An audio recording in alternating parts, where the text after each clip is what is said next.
Il y a longtemps, dans un village reculé, vivait un homme mystérieux nommé Bakary. Il était grand, imposant et riche, un homme que tout le monde respectait. Pourtant, une rumeur effrayante circulait dans le village. Toutes les femmes qu'il épousait mouraient exactement 1 an après leur mariage. Bakary s'était marié 5 fois. Chaque fois, il organisait des noces somptueuses, attirant l'envie de tout le village. Mais 1 an plus tard, sans faute, son épouse était retrouvée morte dans son lit, sans aucune blessure visible.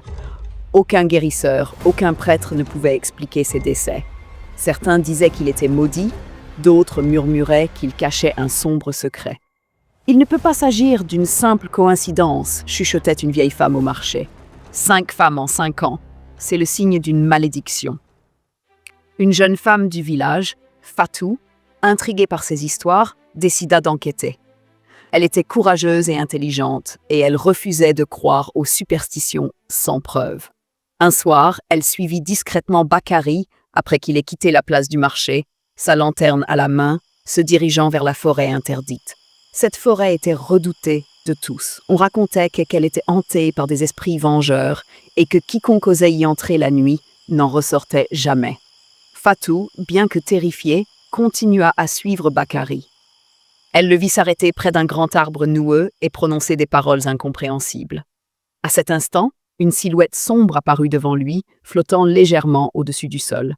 « Tu as tenu ta promesse, Bakary », dit une voix froide et sifflante. 5 âmes en échange de ta richesse et de ta puissance. Mais souviens-toi, si tu ne m'apportes pas une 6e épouse avant la fin du prochain cycle lunaire, c'est toi qui périras. Fatou étouffa un cri. Elle venait de découvrir le secret de Bakary. Il avait passé un pacte avec un esprit maléfique, sacrifiant chacune de ses femmes pour préserver sa fortune et sa vie. Horrifiée, elle recula et marcha accidentellement sur une branche sèche qui craqua sous son poids. Bakary et l'entité se retournèrent immédiatement dans sa direction. Pris de panique, Fatou s'enfuit à toute vitesse, tentant de retrouver son chemin hors de la forêt. Elle arriva haletant sur la place du village en sueur et terrifiée. Rassemblant son courage, elle se précipita vers le roi du village et lui raconta tout ce qu'elle avait vu. « Fatou, sais-tu ce que tu affirmes ?» demanda le roi, le regard grave. « Accuser un homme aussi puissant que Bakary d'un tel crime, c'est risquer ta propre vie. As-tu des preuves ?» Fatou insista, convaincu que la vérité devait éclater. Après un moment de réflexion, le roi ordonna à ses guerriers de capturer Bakary et de l'amener devant la cour du village. Lorsque les soldats arrivèrent chez lui, Bakary tentait de fuir. Mais il fut rapidement rattrapé et traîné sur la place publique. Les anciens du village lui demandèrent des explications. Au début, il nia tout en bloc, mais face à l'insistance du roi, il finit par éclater de rire. « Vous ne pouvez rien contre moi, » dit-il avec un sourire sinistre. « J'ai déjà payé mon tribut. Si je dois mourir, je ne partirai pas seul. » Aussitôt, un vent glacé souffla sur la place et l'ombre maléfique apparut au milieu des villageois. Elle s'enroula autour de Bakary, l'enveloppant dans une obscurité terrifiante.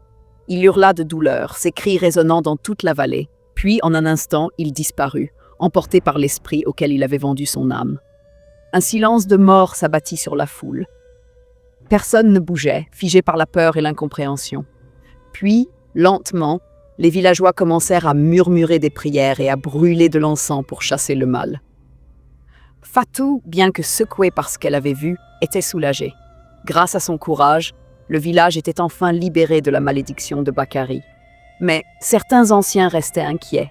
« Un pacte comme celui-ci ne disparaît pas si facilement », murmura un vieil homme en secouant la tête. « Quelqu'un devra toujours payer le prix. » Le roi ordonna qu'on purifie le village avec des rites sacrés, et la maison de Bakary fut brûlée pour effacer toute trace de son existence.